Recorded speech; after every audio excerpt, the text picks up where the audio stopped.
치밀하고 합리적인 계획들은 성공할 확률이 매우 높지만 느낌이나 순간적인 생각들로 채워진 즉흥적인 행동들은 성공할 확률이 매우 낮다. 확실하게 성공하고 싶은가? 그렇다면 당신의 모든 꿈과 계획들을 잘게 썰어내라. 더 큰 꿈일수록 더 잘게 부수고 더 잘게 썰어내기를 반복하라. 모든 계획들과 꿈들을 잘게 썰어내야 한다는 그 말을 처음 접했을 때 이전에 단 한 번도 들어본 적이 없었던 그 신선함 때문에 마음이 끌린 것은 사실이지만 그 뜻과 의미가 쉽게 파악되지 않고 가슴에 와닿질 않으니 도대체 뭐를 어떻게 얼마나 어떤 방법으로 나의 꿈을 쪼개야 성공에 이룰 수 있다라고 하는 것인지 그 실천에 대한 방법조차 엄두가 나질 않았습니다. 그렇게 기억 속에 사라질 때쯤 뚜렷한 성과를 내기 위해 목표를 세워 말로 선포하고 기록으로 남겨야만 꿈이 구체화될 수 있다라는 사실을 알게 되었고, 그때 불현듯 꿈을 잘게 썰어내고 쪼개내야 한다는 그 말이 불현듯 떠올라 목표를 더욱더 구체화시킬 수 있는 그 두 번째 방법인 모든 목표의 마감 시간을 만들고 그 마감 시간으로 나의 목표들을 잘게 썰어내고 세분화해야만 성공에 더욱더 가까워진다라는 사실을 알게 되었습니다. 즉, 거대한 퍼즐 속 성공 그림을 채우기 위해서는 그 각각의 목표들이 절실히 필요하고 이를 구체적으로 이뤄낼 수 있는 방법으로 모든 목표들의 그 마감 시간을 두고 언제까지 이뤄내겠다라고 하는 그 한계를 둠으로써 과정별, 시간대별, 그리고 종목별로도 또한 각각으로 나눠 이를 실천해내는 것이 보다 최적화된 성과를 얻어내는 방법임을 알게 된 것입니다. 예를 들어 현금주의 원칙처럼 나의 노력과 시간이 투입된 그 즉시 결과를 얻어내야만 하는 목표라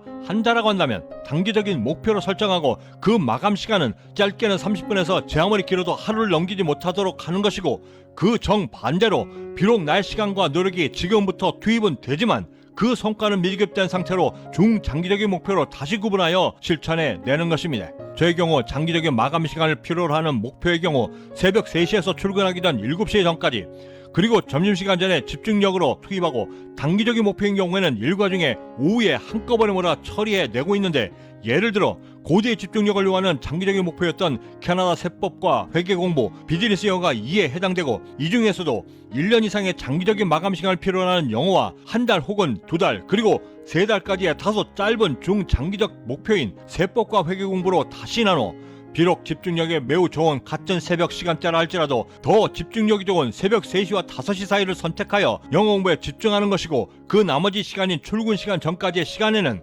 세법과 회계 공부 등 소위 말하는 돈 버는 공부들로 안분하며 시행하고 있는 것입니다. 출근한 후에도 점심시간 전까지는 여전히 좋은 집중력을 발휘할 수 있기 때문에 이를 이용하여 어제 마감 짓지 못했던 일이나 오늘까지 반드시 처리해야만 하는 일들, 그리고 내일 일과 중에서도 오늘 해놓지 않으면 안 되는 일들을 집중적으로 처리하고 있는데, 이때의 집중력을 방해받지 않기 위해서 저는 이 오전 시간에 그 어떤 미팅이나 회의는 물론이고 정말 급한 일이 아니라고 한다면 결제까지도 오후에 미뤄 몰아서 한꺼번에 하는데, 캐나다에 와 처음 회사를 설립하고 매장 위에 사무실을 두었을 때는 그 집중력을 잃지 않기 위해 1층에 있었던 화장실을 가는 대신 책상 밑에 빈 PT병을 두고 일을 처리한 적도 있었습니다. 이렇게 마감 시간으로 목표들을 분리해야만 하는 이유는 우리가 일상생활을 하면서 성공으로 향해가는 그 모든 여정에 단기적인 목표와 장기적인 목표가 뚜렷이 구분되고 처리되는 경우보다는 그렇지 못한 경우가 훨씬 더 많아 오히려 더 어지럽게 혼재되어 이를 명확히 구분짓지 못하고 일에만 매달리는 소위 일에 치여 사는 경우가 다반사이고, 이때 마감 시간이 서로 다른 목표들을 슬기롭게 구분하지 못하고 내 귀한 시간과 노력들을 효율적으로 투자해내지 못한다고 했을 때는 남들과 똑같은 한정된 자원인 24시간을 효과적으로 사용할 수 없을 뿐만 아니라 제풀에 지쳐 혹은 과도한 목표 때문에 번아웃은 물론이고 급기야는 자기 자신이 자신 스스로를 포기하게 만드는 안타까운 상황까지도 만들게 되는 것입니다. 이는 곧 경쟁이라고 하는 현실 속에서 나고자가 된다는 말로도 풀이 되기에 우리가 절대 이 점을 잊지 말아야만 하는 것입니다. 하여 우리가 어떤 것이 단기적인 목표인지 어떤 것이 미지급이 필요한 장기적인 목표인지를 뚜렷이 구분해야만 하는 것이고, 일의 경중과 그리고 그 각자의 중요도를 면밀히 따져 일과 중 어디에 단기 혹은 장기 목표를 배치하여 실천해낼 것인가를 그 의사결정을 내리는 훈련이야말로 성공의 첫발을 내딛는 우리에겐 그 무엇보다도 중요한 훈련법인 것입니다. 그리고 이 훈련을 말미암지 않고서는 절대 성공을 향한 최고의 경쟁력인 목표의 마감 시간을 줄일 수 있는 능력 또한 기를 수 없다는 것을 우리가 절대 잊지 말아야만 합니다.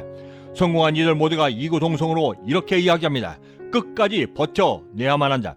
그 버팀이 성공으로 향해가는 기준이며 최고의 덕목이라는 것에 그 누구도 이의를 제기할 수 없지만, 그렇다고 해서 그 버팀의 과정이 무조건 슬기롭지 말아야 한다는 것에는 절대 동의할 수가 없습니다. 그리고 그 버팀의 시간을 슬기롭게 만들기 위해서라도 먼저 목표를 세워 마감 시간으로 잘게 썰어내고 실천해야만 성공에 다다라 마침내 경제적 자유를 이룰 수 있다라고 하는 그 진리를 저는 지난 수십 년의 성공의 여정을 통해 절실하게 배울 수 있었습니다. 세상에 공짜가 없듯 이렇게 목표를 마감 시간으로 세분하여 성과를 내는 이 전 과정이 자유롭게 될 수 있을 때까지에는 당연히 그만큼의 노력과 시행착오가 반드시 필요한 것이고, 이를 위해 우리가 가장 먼저 해야만 하는 일은 우리의 집중력이 얼마나 지속되고 어디까지 유지되며 하루 일과 중에 언제가 가장 집중력이 좋은 상태인가를 먼저 측정하여 내 스스로 데이터화하는 것이 그 무엇보다 중요합니다. 이 방법들에 대해서는 내일 이 시간에 여러분과 함께 자세히 고민해 보도록 하겠습니다. 구독과 좋아요, 알림 설정은 내 꿈과 목표에 마감 시간을 넣어 이를 잘게 쪼개 실천해낼 수 있는 성공적인 나의 하루를 완성시킬 수 있는 성공 영감을 놓치지 않고 받아보실 수 있고, 이를 통해 경제적 자유에 보다 빠르고 안전하게 다가설 수 있는 강력한 동기부여까지도 함께 얻을 수 있는 계기가 되리라 감히 자신합니다. 마지막으로 오래전에 쓰여졌던 제 성공 노트의 한 부분을 발췌하여 소개해드리며 마칠까 합니다. 지금까지 경제적 자유민이었습니다. 감사합니다. 성공한 사람과 실패하는 사람의 차이는 무엇이 다른가? 어떤 사람은 하루를 시작하며 가장 편안하고 쉬운 것부터 시작하지만 어떤 이는 최후까지 그 일을 남겨둔 채 하루를 마감하는 것이다. 삶은 절대 그리 길지 않다. 내일 또 다른 태양이 또 오르는 것은 분명하지만 그 태양이 어제 내가 하지 못한 나의 일을 보게 하는 것만큼이나 수치스러운 일은 없다. 목표를 무리하게 잡는 이가 있다. 목표는 자기 자신의 나태함을 일깨워줄 정도면 충분하다. 과도한 목표는 스스로 목표의 감옥에 갇혀 시간도 없고 매사에 쫓기며 불안한 마음에 실수까지도 불러오게 만들고, 이런 실수는 오랜 기간 동안 쌓아 올려왔던 그 모든 공들을 단 한 번에 허물 수 있기 때문에 무리하면 오히려 탈이 되나니, 시작한 일에 대해 끝을 내려는 악착 같은 습관은 인생을 살아가며 가장 중요하게 길들여야 할 매우 엄격한 성공 습관 중에 하나이며, 이런 이들을 우리는 집념이 강한 인물이라 평가하는 것이다. 성공한 사람들을 들여다보면 그들에게는 언제나 똑같은 공통점이 하나 있는데, 집념과 끈기가 바로 그것이고, 근면함과 함께 중요시되는 화두 역시도 삶을 이어가는 투지인 것이다. 되도록 할 일을 메모하라. 그리고 그 메모한 일들을 병적으로 꼼꼼하게 챙기고 실천하라. 그렇게 하루에 최선을 다하는 것이 우리에게 주어진 인생에 대한 예의며 나를 세상에 낳게 한 신에 대한 충성심인 것이다. 하루아침에 모든 것이 이루어질 수 없다라는 사실을 깨닫는 그 순간이 바로 우리가 성공의 진리에 더욱더 가까워질 수 있는 유일한 방법이다. 하루하루 만족스러운 삶과 그렇지 못하여 매일매일 불만 속에 가득 찬 삶의 차이가 바로 성공과 실패의 차이라는 것을 알게 되었을 때, 그리고 무리한 목표가 오히려 독이 되고 하루하루 성취해낼 수 있는 만족스러운 삶을 꾸려나갈 수 있음을 알아차렸을 때, 그런 나에게 행운의 여신이 드디어 미소를 건네는 것이다. 명심하라. 행운의 여신은 모두에게 미소 짓지 않을 뿐만 아니라 성공 역시도 모두에게 찾아가지 않는다는 사실을.